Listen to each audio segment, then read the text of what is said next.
नमस्कार, मैं सुरभि महाजन आप सभी का डायरी टाइम्स में अभिनंदन करती हूँ। जैसे कि आप सभी को पता होगा, कल से नवरात्र माह शुरू होने वाला है। आप सभी को डायरी टाइम्स की ओर से नवरात्रों की हार्दिक शुभकामनाएं। तो आज हम चर्चा करेंगे नवरात्रों पर। चैत्र नवरात्र इस साल 13 अप्रैल से शुरू हो रहे हैं और इनकी समाप्ति 21 अप्रैल को होगी।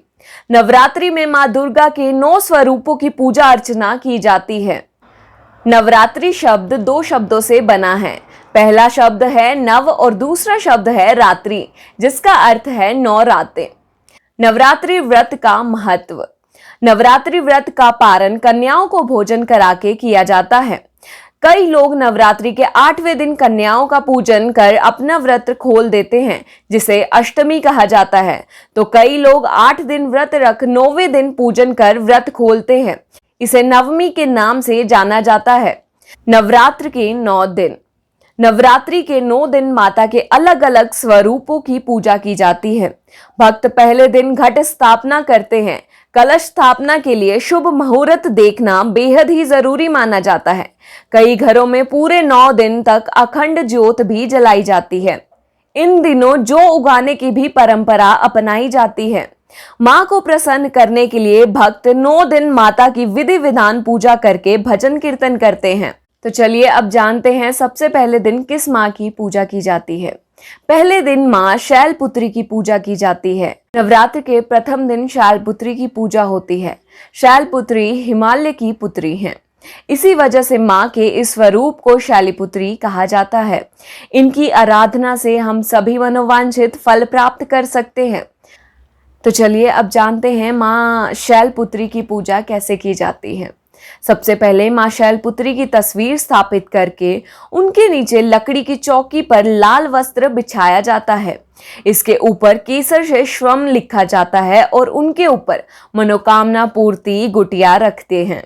तत्पश्चात हाथ में लाल पुष्प लेकर शैलपुत्री देवी का ध्यान करते हैं। मां शैलपुत्री की कथा। एक बार प्रजापति दक्ष ने एक बहुत बड़ा यज्ञ किया। इसमें उन्होंने सारे देवताओं को अपना अपना यज्ञ भाग प्राप्त करने के लिए, लेकिन शंकर जी को उन्होंने इस यज्ञ में निमंत्रण नहीं दिया। सती ने जब सुना कि उनके पिता एक अत्यंत विशाल यज्ञ का अनुष्ठान कर रहे हैं, तब वहां जाने के लिए उनका मन विकल हो उठा। अपनी यह इच्छा उन्होंने शंकर जी को बताई। सारी बातों पर विचार करने के बाद उन्होंने कहा, प्रजापति दक्ष किसी कारण से हमसे नाराज हैं। अपने यज्ञ में उन्होंने सारे देवताओं को निमंत्रित किया है। उनके यज्ञ भाग भी उन्हें समर्पित किए हैं, लेकिन हमें जानबूझकर नहीं बुलाया गया है। कोई सूचना तक नहीं भेजी गई है। ऐसी स्थिति में तुम्हारा वहां जाना सही नहीं। उनका प्रबल आग्रह देखकर भगवान शंकर जी ने उन्हें वहां जाने की अनुमति दे दी। सती ने पिता के घर पहुंचकर देखा कि कोई भी उनसे आदर और प्रेम के साथ बातचीत नहीं कर रहा है।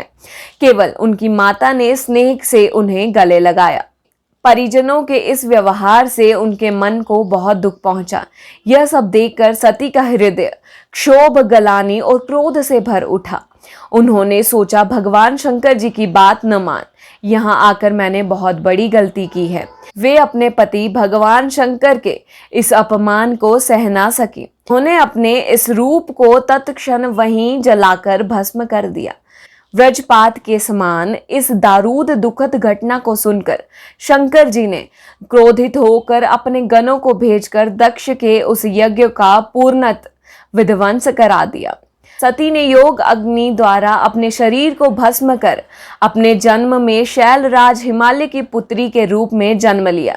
इसीलिए उन्हें शैलपुत्री नाम से जाना जाता है। धन्यवाद।